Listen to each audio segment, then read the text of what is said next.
आमची सारखी अगरबत्ती कोणाला आवडती? आता कसं हसू राहिलं पण त्यांना मला अगरबत्ती म्हणलं. महाराज नांदगाव भागात कीर्तनाला गेलो. हा मामींना हसू. असं सगळी प्रेमाची माणसं आहेत. त्या नांदगाव भागात कीर्तनाला गेलो महाराज. आणि कीर्तनाला गेल्यानंतर ज्यांनी मला तारीख दिली फक्त फोनवरच आमचं बोलणं झालं. त्यांनी मला प्रत्यक्ष बघितलं नाही. आणि मी सोबत जाताना 2 जण घेऊन जातो. एक गणेश महाराज पखवाज वाजवतात आणि एक नवनाथ महाराज. मला कोणी अनाथ म्हणू नये म्हणून नवनाथ संघ घेऊन जातो मी. ठीक नाही, कारण अनाथावानीच दिसतो मी. कोणी म्हणत असं याला काही खायला भेटतच नाही घरी. नवनाथ महाराज आणि गणेश महाराज आणि मी आम्ही तिघं गेलो. ज्यांनी तारीख दिली त्यांनी बघितलंच नव्हतं. महाराज मी आहे का गणेश महाराज हे का नवनाथ महाराज आहे. आता गणेश महाराज गणपती वाणी झेरी बिरी एकदम वजन. नवनाथ महाराज मी नवनाथ सारखेच एकदम धष्टपुष्ट. मी अगरबत्ती गेलो आणि आतमध्ये गेल्यानंतर तिथं कॉट होता. त्या कॉट वरती दोन्ही साईडने अशी लोड, मागून एक लोड आणि मस्त फुलांनी सजवले. तर हे कोणासाठी? कीर्तनकार कोण होता? मी होतो. मग तिथं बसायचं कोणी? मी.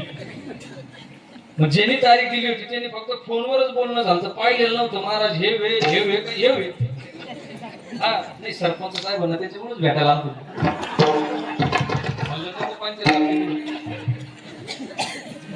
आम्ही 3 जण गेलो तिथं. आता गणेश महाराज त्यांच्या मनात भरले. महाराज गणेश महाराज गणपती म्हणे ढिरी बिरी एकदम वजनदार. ते गणेश महाराजला म्हणे या महाराज या. मी गर्दी असं मध्ये घुसायला लागलो. बारीक आहे कुठं घुसत तुम्ही? मध्ये घुसायला लागलो. मग ना थांब ना जरा. एवढा इरमलो मी तिथं काय सांगू. असा राग आलता पण म्हणलं धोतर घातलेलं. आगोपणा करता येणार मी. त्यांच्या गावात आलेलो. किती गाठ्या मोडत्यानं आपल्या अंगावर याचा विचार नाही.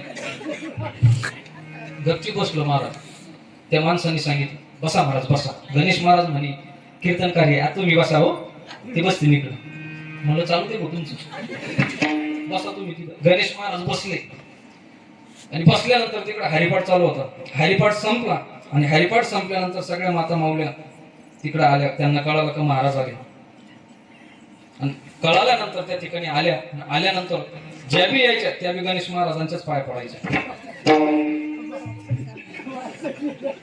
माझ्याकडे कोणी पाहत बी नव्हतं. कोणीच पाहत नव्हतं. या कोपऱ्याला पडल्यावर दिसायची. जे बी यायचे ते बी गणेश महाराजांच्याच पाया पडायचे. महाराज पाया पडत होते इथपर्यंत ठीक आहे, पण 100-50 त्यांच्याच पायावर होत्या ना. कोणती बाई आली का भया महाराजा दर्शन घेतलं ठेव 50, महाराजा दर्शन घेतलं ठेव 100. असं पोट दुखत होतं माझं. महाराज म्हणजे धंद्याचा टाइम आपला असून त्यांनी हिसकून घेतला. तेव्हापासून महाराज मी कोणाला नेत नाही, सांगा नेतच नाही.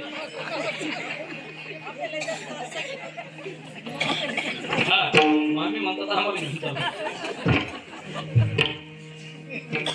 म्हणजे लोकांच्या मनामध्ये जाडजूड बाबा बसतो. तसं मी नाही. मी उगा काय पाव खाऊन आक्काव झालेलो माणूस. पण महाराजांनी योग्य प्रमाण दिलं. हा हसवल्यावर तुम्हाला बरं वाटतं ठीक नाही. आणि जर हसवलं नाही तर मग काही नाही हतेल काही नाही जमत.